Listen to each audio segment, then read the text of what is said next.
We are very lucky to be joined by Dr. Karen Chu today. Dr. Chu manages the Innovation Partnerships in Life Sciences portfolio for Innovation UBC. She also brings her perspective as a former research scientist herself, with experience in both academic and non-academic environments such as industry space. So thank you, Dr. Chu, for taking the time to share your wisdom with us today, and I will let you take it from here. Thank you, Nicole, for the kind introduction, and welcome to everybody to this progress session on partnering for impact. So, as Nicole said, she already did the land acknowledgement, but my name is Karen, and I'm the child of settler parents here on the traditional unceded territories of the Musqueam, Squamish, and Tsleil-Waututh. I'm offering today's presentation, and I acknowledge that you might be joining from other ancestral unceded lands near and far today. So the purpose of today is to share some of my observations from partnered research, from connecting with partners through alignment, funding, and outcomes. Just some things to consider when you're thinking ahead to success and impact. So why should I be the one talking to you about this? I'll tell you a little bit about myself. My role is within the portfolio of the VP Research and Innovation, and I'm an Innovation Partnerships Manager within the domain of life and health sciences. And I serve in a team of such colleagues supporting research connections between university colleagues and any and all external partners. Because we are a strategic partnerships team, we deal mostly with industry, but I've also brokered some very beautiful relationships between the university and nonprofit groups as well. So these range from your usual one-to-one sponsored research opportunities right up to strategic relationships that span large focus areas, multiple groups, and disciplines. And we also have a mighty team in Kelowna serving our Okanagan campus. So just for the purpose of today's talk, we'll be talking about partnerships with anybody outside of university that is not an academic entity. So our Innovation Partnerships team also sits then in a wider Innovation UBC team that comprises experts who support our faculty from a range of things that are attached to collaborative research, such as all the formalized agreements. And these are not just between industry, but also the agreements between governments and other agencies. And this would be in the sponsored research group. There's a team that supports university spinouts in the entrepreneurship team. And there's a team that supports intellectual property and licensing. And they used to call themselves the technology transfer group, but now they're called inventions and licensing. I'll be referring to these groups throughout my presentation today. And together, these four groups form the wider mandate within Innovation UBC, which is to create impact from the amazing research happening here at the university. So the arc of today's presentation is generally going to flow like this. We're going to talk about the why of partnering. We'll talk about what things you might want to consider talking about when you've met a cool contact, either at a conference, and want to explore whether you could work together.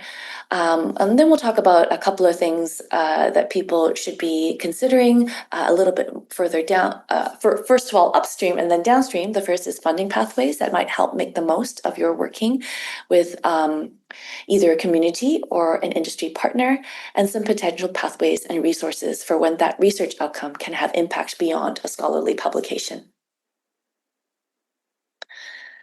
So our team at Innovation UBC certainly see partnering as one pathway to innovation.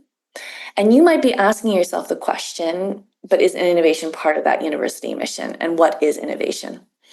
So the answer to one is it sure can be. And the answer to two is if we define innovation as a process by which research yields not just new knowledge, which is the first scholarly mandate out of university, but to translate into impactful outcomes for society. And this could be in the form of products such as medicines or medical devices. I'm going to be talking from the life sciences domains because that's where way my brain is wired. Or it could be in practices and policies such as HPV vaccination in high schools now, after 20 years of evidence saying that it's the right thing to do, and policies such as no smoking in indoor dining establishments. This could also be in the form of companies, public debate, and cultural shifts. And one way to move and amplify the work done in the academy in this impact space is via partnerships, which could be essential in ensuring that the end result is something that's actually useful and beneficial to the user or society. So why would you want to partner with industry? I can give you 4 reasons. The first of which is 2 or 3 are stronger than 1 always. By partnering, you're leveraging your existing funding, your expertise, your brain trust, and resources to do more together. And doing more, this is you might have increased research output because you are broadening the scope and the horizon of the focus that your current academic research program might be having. Aside from more, there's also an enrichment. There's some cross-pollination that naturally happens where you might unearth unmet needs and ideas that hadn't occurred to you before. What cross-pollination might also do is spanning the domains of both partners. So you're expanding your research focus and horizon, and thereby you might be opening yourself up to be eligible for other funding pathways. Community is another place where partnering could be happening. And we're really trying to move away from knowledge mobilization and dissemination to knowledge exchange. Community is more than a place that is a recipient of knowledge mobilization. For example, they could provide real-world relevance for your imagined solutions. Because I used to mentor at UBC, and part of the entrepreneurial spirit is to do your market research. How does your idea compare with current practice? And whether the idea that you had to perhaps solve a problem in the world is even a solution. I have a really nice anecdote I'd like to tell about this. About 3 years ago, I was reached in by a startup based on the Vancouver Island that was developing an app for persons living with Parkinson's patients who were experiencing speech aphasia, or aphasia as they would just call it. And they thought they were designing a couple of features of this app that were offering solutions for some pain points for these patients. However, when this company went and did the market research with a few groups within the community, they were connected in with societies and with patient groups via outpatient clinics. They got feedback that the thing that they thought they were building didn't actually meet a pain point.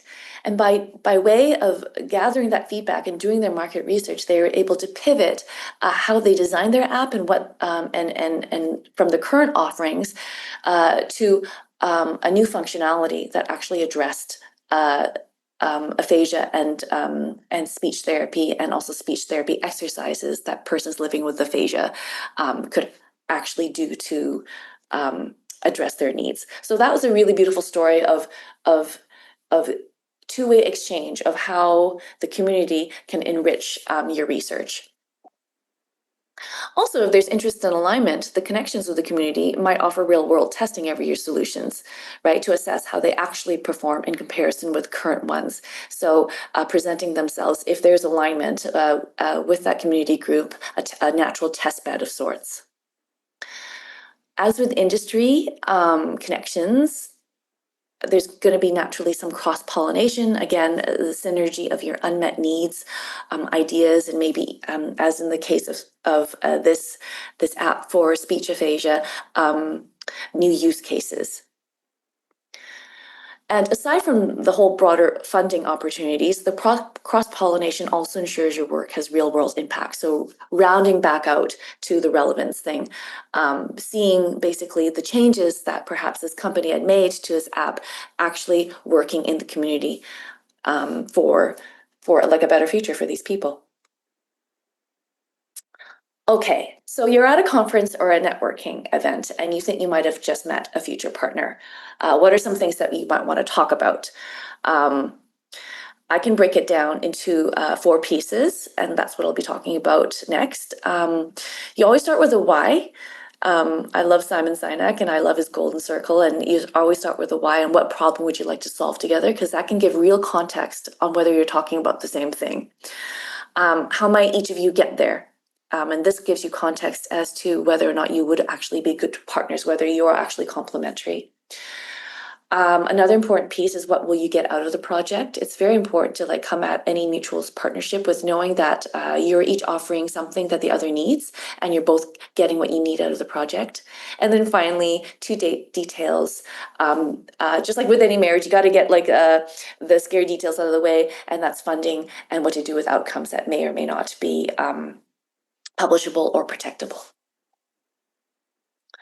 So the first three things might be very common sense and might be boring, but I'm going to talk through it anyway. It's not that you don't already know the what, but maybe I can shape the how around these three conversation topics.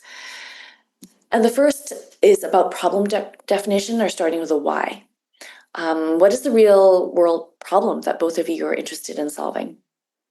I have another story around this. Sometimes partners think they know they're talking about the same problems when in actual fact they're talking about very different aspects of a problem, or seeing a problem from vastly different lenses. An example I have from a lived experience is that, let's say you've got a researcher meeting a clothing manufacturer at a conference on thermodynamics in materials. In this case, I was hosting a research roundtable, and they think they're talking about the issue of comfort, performance of fabric under extreme heat. And in the researcher's mind, and this researcher happens to be an engineer, the researcher would like to develop a national test standard for testing the fabric performance. While actually, when talking to the manufacturer later, they were actually thinking more of a human-based data set on how certain textiles feel. So very different ideas on what they thought was a common problem during the course of the conversation. And some ways to get clear on this is to answer the question, what needs changing? What are the current pain points? For whom are these pain points?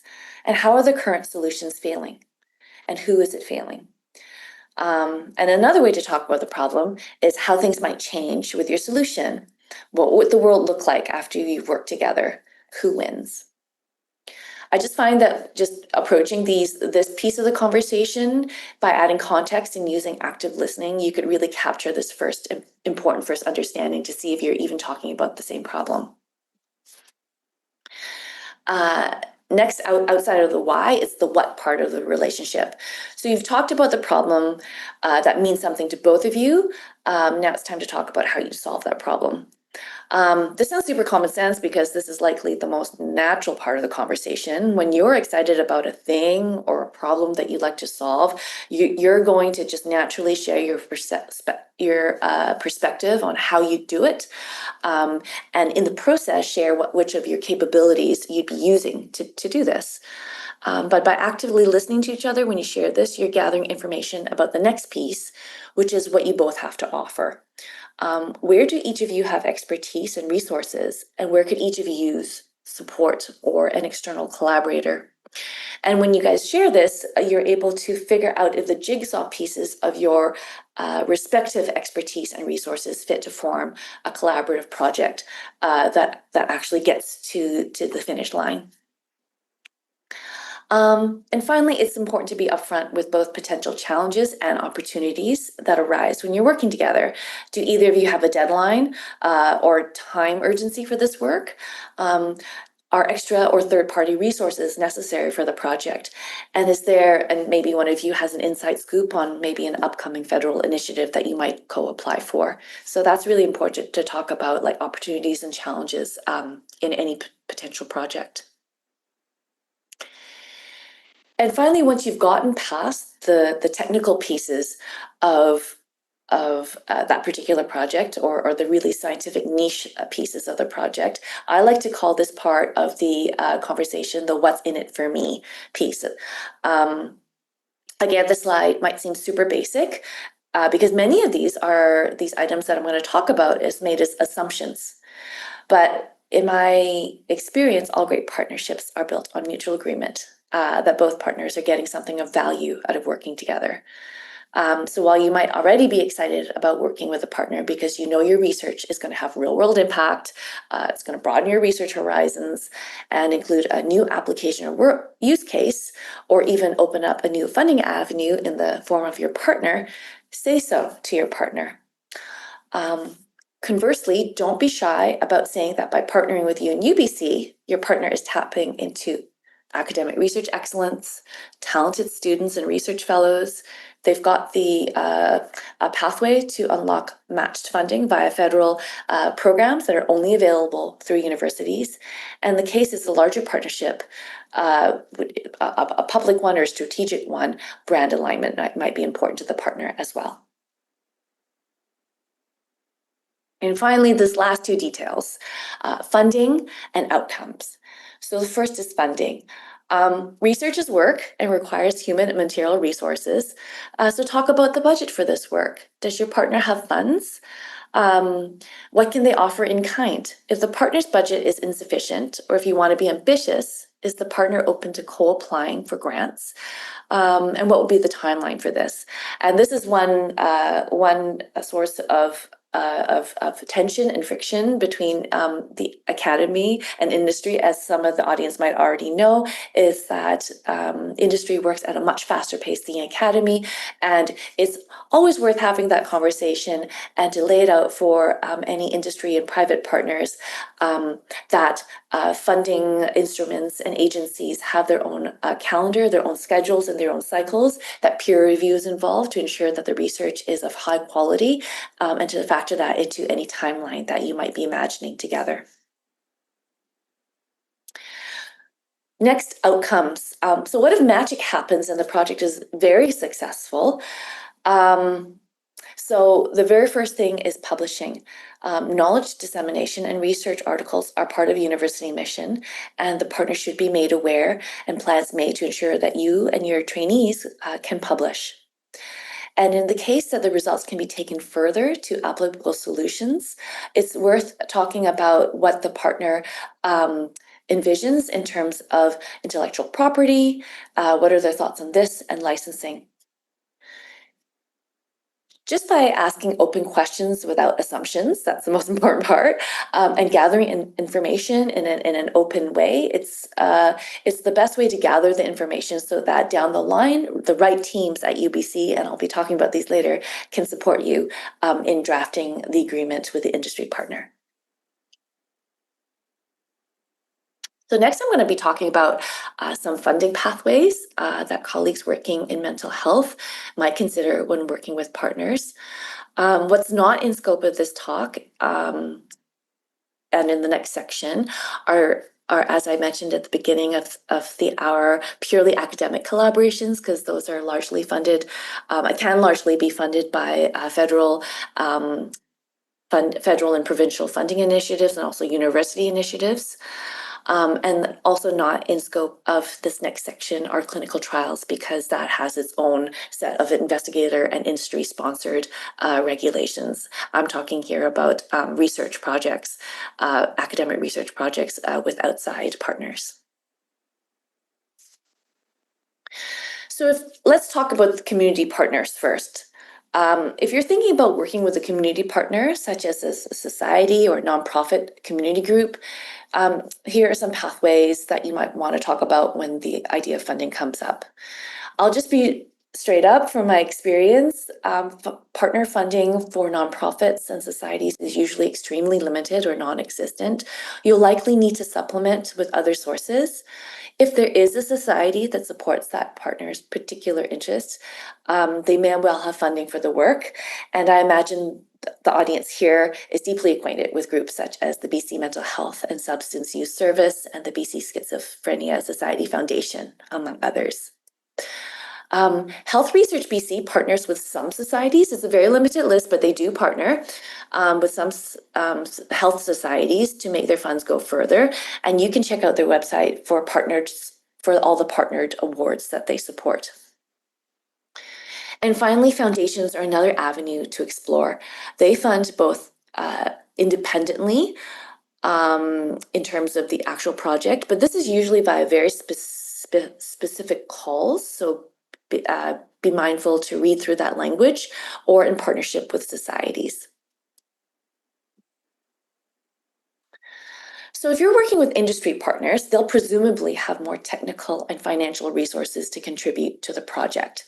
So let's say you've been talking to a partner and you've gotten to a space where you've found alignment, you both have a mutual what's in it for me in there, and you feel that this partnership is going to work for the particular project, and miracle of miracles, that partner has funding. First of all, who can help you get to this agreement? Because whenever you partner with an industry partner, it's important to have an agreement in place. This would be the UBC-sponsored research group, and they're the ones who draft, revise, and negotiate the formal agreements that support this collaboration. And before you reach out to them, you'll have to write a research project description and budget and fill out a research project information form. And if you're bored already, it's because this is really no different from a grant. It's the same process. The only difference being that you'll have to submit all of these documents to the sponsored research group, or the SRG, rather than the Office of Research Services. When you're drafting your budget, some considerations to do is to check your faculty's rate for indirect costs of research. These indirect costs are applied to any project that is a non-academic research collaboration, and should be basically a percentage on top of the whole budget of that project. I don't remember what it is for Faculty of Medicine. I do remember for other faculties, it can be up to it's between 25 and 40%. So please check your faculty's indirect cost of research. And another consideration when drafting up a project before you submit is if your project requires ethics review and the attention of the Behavioral Research Ethics Board, unless you have a current certificate for work that is either identical or has heavy overlap with the current work that you are suggesting or you're proposing in the project, this will be a new review by the board, and any industry-sponsored studies have an associated $3,500 review fee, and this has to be factored in the budget. Because in the early days of my partnership work, I did run into some instances where the project was approved, the budget was approved, and then a new ethics research certificate had to be submitted, and then this invoice for this fee came up and it was not factored in the budget, and you don't want to have that. So let's say you've got a budget and you're talking to the partner and you're writing it all the documents in, and you've realized that actually there's a tool to help leverage that industry partner's funding a little bit further. I can't think of a single industry partner who would say no if you said you could make their money go a little bit further. If your industry partner project involves undergraduate, graduate, and or postdoctoral fellows doing the work and is not clinical in nature, MyTax might be a great way to leverage your partner's funds. So MyTax is an ISID-funded initiative, so it's federally funded with heavy co-funding from provincial governments, and the overall objective is to support the Canadian innovation ecosystem by way of supporting trainees and their industry experience. And trainees is, in this sense of the word, university students and research fellows. So just a little bit about the MyTax partnerships. This can be between the academy, government, and public and private sectors within Canada. And the partnerships have to just involve one academy partner, which is usually the research supervisor, obviously the trainee, because this money is meant to fund trainee salaries. And this trainee could be the undergraduate, graduate, and postdoctoral research fellow level, and a non-academy partner. So this could be either industry, big industry to small industry, or I've also had societies with a little bit of funding also use MyTax for their business operation expansion needs as well. And the partner funds are largely matched one-to-one by MyTax. So MyTax most popular and very and deeply used program is the Accelerate program. And I'll just talk a little bit about how this program is structured. The projects are usually designed in 4 or 6 month time modules called internship units. Okay, so they don't have to be 4 to 6 months in duration, but they have to be able to be like split up in that way. And that's because each IU is worth $15,000 with one-to-one contributions, so $7,500 contribution by the partner, matched with a $7,500 grant from my tax for each IU. And within each full IU of 15,000, at least $10,000 must be assigned towards the trainee salary, with up to, and this is discretionary to the research supervisor, up to $5,000 of flex, what they call flex funding that is allocatable to research costs. And if you'd like to learn more about the Accelerate program, please check out the MyTax website. So as mentioned before in the community partnering funding pathway, Health Research BC also participates in partnered awards with societies. They do this with industry and MyTax, and this is a fabulous way of helping your partners' funding go even further. Of note, though, Health Research BC, because of the name, it has to be for collaboration with a for-profit company, and they heavily emphasize 2 items of note. It has to be a small or medium enterprise within BC's life sciences sector, because Health Research BC is meant to be enriching the life sciences ecosystem in the province. So the program details for leveraging double leveraging via Michael Smith Health Research and MyTax is that industry placements are anywhere between 8 and 24 months. And the funding caps or maximums for a 24-month term is either $90,000 for a graduate student or $129,000 for a research fellow for the 2 years, with a maximum industry partner contribution of $22,500 for graduate students and $30,000 for a research fellow. And this is again for the full 2-month term. And how it works is that there's a first matching of this partner contribution by MyTax, and then a further matching through Health Research BC for the remainder of whatever term there is. So the competition sort of like, so whereas MyTax is a rolling submission, you can submit anytime, there are no deadlines whatsoever. With Health Research BC and MyTax, the competition for the 2025 year is open right now. They are accepting letters of intent from June to December of this year. And letters of intent that are invited for full proposal will be invited at the end of December for an end of January submission date. And I believe my last information is that there are 30 placements available for this cycle. And if you'd like to learn more, please have a look at the Health Research BC website. So the next piece of the talk is funding outcomes and who is there to walk you through it. Okay, so this is an incredibly busy and unreadable slide, but all I'm meaning to show is that the province's life sciences research ecosystem is super active and is generally comprised of all the research universities on the left hand of the slide that may go through, and sometimes multiple partnered opportunities with smaller or local companies, and that's all of the companies circled in the middle of the slide, before ending up either being licensed or before being licensed out to larger global companies on the right-hand side. This slide was prepared by Novature Ventures, which is a local VC company. And I absolutely love this slide because it shows how busy we are and how much Innovation UBC teams are needed to help and support the build successes along the way. So how do you make the most of a research outcome that blows your socks off and just might change the world?